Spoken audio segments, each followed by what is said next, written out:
बिस्मिल्लाहिर्रहमानिर्रहीम। आज के इस लेक्चर में हम कुछ जर्नल अप्रोचेस यूज़ करेंगे, कुछ जर्नल अप्रोचेस डिस्कस करेंगे जो bottom up method of synthesis की हैं कि किस तरीके से हम नैनो पार्टिकल को डिफरेंट फंक्शंस के लिए सिंथेसाइज कर सकते हैं by using bottom up approach. और बॉटम अप की कुछ बेसिक फीचर्स को हम इसमें थोड़ा सा डिस्कस करेंगे। बॉटम अप अप्रोच में सेल्फ असेंबली की तरफ आती है। पूरी की पूरी जो नेचर है हमारी वो सेल्फ असेंबली अप्रोच के ऊपर ही दुनिया अगर देखा जाए तो काम कर रही है।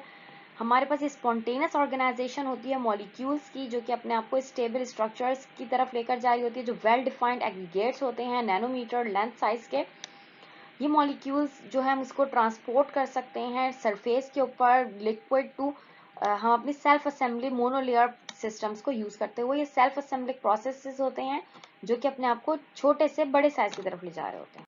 इस सिंथेसिस की अगर हम बात करें तो इसके अंदर हम अपनी मेटल के ऊपर हम अपनी जब उसको एवोपरेट करवाते हैं हीटेड मेटालिक सोर्सेस के जरिए, और उसको हम एक चैम्बर के अंदर डलवाते हैं जो कि अराउंड 10 to 7 टॉर्क प्रेशर के ऊपर इवैक्यूएट हुआ होता है। और उसके अंदर हमारे पास इनर्ट गैस होती है जो लो प्रेशर के ऊपर बैकफिल्ड होती है।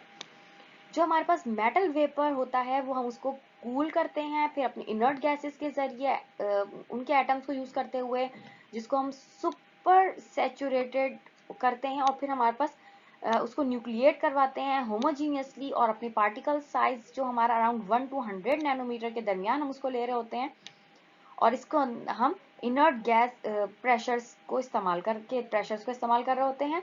और उसके बाद हमारे जो पार्टिकल्स होते हैं वो अपने आप को कलेक्ट करते हैं और कॉम्पैक्ट हो जाते हैं और एक डेंस नैनो मटेरियल्स की फॉर्मेशन कर देते हैं। बेहतर और बहुत अच्छा मेथड है, इसके जरिए हम अपनी नैनो पार्टिकल की सिंथेसिस कर सकते हैं जिसको हम कंडेंसेशन वेपर कंडेंसेशन प्रोसेस कहलाता है। हम इसके अंदर अपना प्रिकर्सर मटेरियल्स को अपने वर्किंग चैम्बर के ऊपर डाल देते हैं, फिर हमारे उसके चैम्बर को हम फिल कर देते हैं रिएक्टिव गैसेस के जरिए जो हमारे जो इसको आयोनाइज कर देती है, जिसके जरिए हमारे मॉलिक्यूल्स जो है वो आयोनाइज होने के बाद में जब वो वापस से क्लस्टर्ड होते हैं कंडेंस होते हैं तो वो नैनो मटेरियल की नैनो पार्टिकल को प्रोड्यूस कर देते हैं।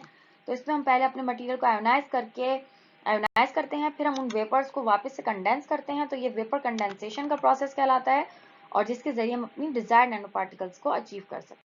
इलेक्ट्रॉन डिपोजिशन का मेथड होता है, इसके अंदर हम अपना मेटल लेयर को कंडक्टिंग सबस्ट्रेट के ऊपर लगा देते हैं। आयंस जो होते हैं हमारे सॉल्यूशंस के अंदर वो इसको डिपॉजिट होते हैं और वो हमारे नेगेटिवली चार्ज कैथोड के ऊपर जा रहे होते हैं और वो एक चार्ज कैरी कर रहे होते हैं एक खास पर्टिकुलर रेट के साथ, जिसको हम मेजर कर सकते हैं करंट की फॉर्म में एक्सटर्नल सर्किट के अंदर।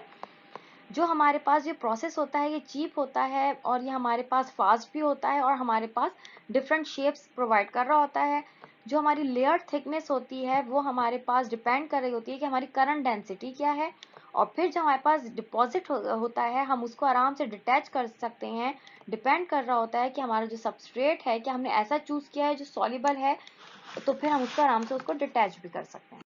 डिपोजिशन का जो बेसिक प्रिंसिपल है वो हमारे पास केमिकल रिएक्शंस के फिनोमेना पे काम कर रहा होता है, जिसके अंदर हमारे एक्वस इलेक्ट्रोलाइट्स के सॉल्यूशंस के अंदर हम हेल्प कर रहे होते हैं अपनी वोल्टेज के जरिए अपनी डिजायर्ड नैनो पार्टिकल्स को हासिल करने की।